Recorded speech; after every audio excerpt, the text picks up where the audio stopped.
hold on. Range Rover just dropped a new logo. Not a new car, not a rebrand, a logo, a whole new visual mark for one of the most iconic names in luxury automotive. Today we're breaking it all down. We're gonna take a look at why Range Rover introduced this new logo, what the logo actually looks like, and what my thoughts are.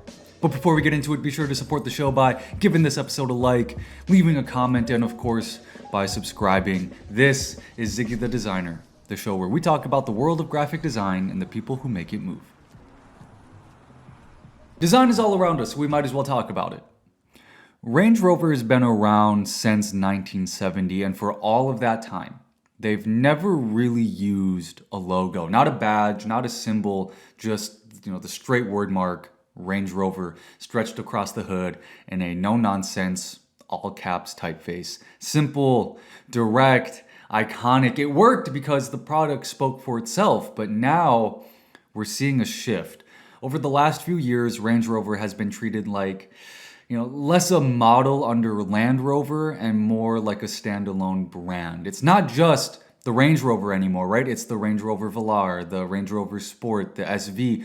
The branding, the ads, even the showroom experience, it all feels elevated, more separate, more intentional. And when you start moving in that direction, you need the visual tools to back it up. The word mark alone here isn't enough when you're trying to build a premium, even, dare I say, luxury lifestyle around the product, in this case, the vehicle. You need brand assets that can scale, that translate, that work across digital, merchandise, and in-car design. And that's where this new Range Rover emblem comes in. It's not replacing that Range Rover word mark that we all know and love. It's not going anywhere near the hood. It's a secondary mark designed for tight spaces, touch points, and those nice little luxury details that go into the product. You'll see it on headrests. You'll see it stitched into a Range Rover duffel bag. You'll see it on screen when you start the car. So while this isn't a full-blown rebrand for Range Rover, it is a statement. This is Range Rover saying, we're not just a vehicle. We're a brand now, and we look like this. So what is this new logo? What is this new logo that is shaking everybody up? From the car world to the design world to the marketing and luxury world. What does this look like? It's a simple monogram, right? Two mirrored R's stacked on top of each other, angular and geometric. Picture a luxury luggage brand, a high-end fashion house. It's clean, modern, and honestly, it feels a little cold. Range Rover unveiled it quietly at an investor event. No massive PR push, no splashy campaign like one of their other counterparts. They just did it. And if you blinked, you probably missed it. But what stood out wasn't the symbol itself. It's where they were using it, right? They were using it on a new capsule collection of branded merchandise. We're talking clothing, we're talking bags, accessories, and that's your signal right there. This isn't for the hood ornament crowd. This is lifestyle branding, and that makes sense here, right? We've seen this move before. Think Ferrari's prancing horse, Bentley's winged bee, or Lexus's styled L. Even brands like Porsche and Bugatti lean into monogramming and badge language when they want to push limited edition merch or event branding. It's shorthand for luxury, shorthand for prestige in this case, but it also opens up the room for debate. So let's talk about it.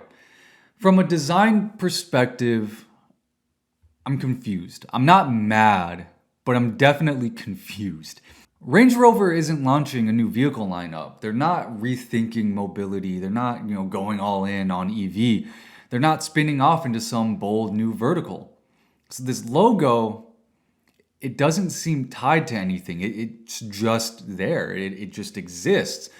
It's got the energy of a student portfolio piece. Like if you told a design student to design what they think a luxury car brand would look like, this is what it would look like. And yet, here's the twist.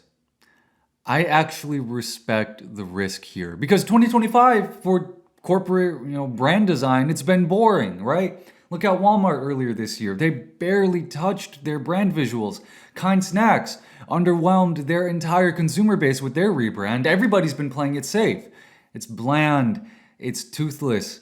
Range Rover said no.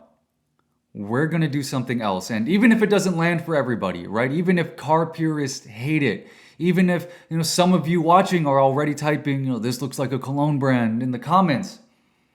That's the point of taking a risk. You shoot your shot. Sometimes you land it, sometimes you miss, but at least you had the guts to take the shot. Designers always say we want companies to take risks.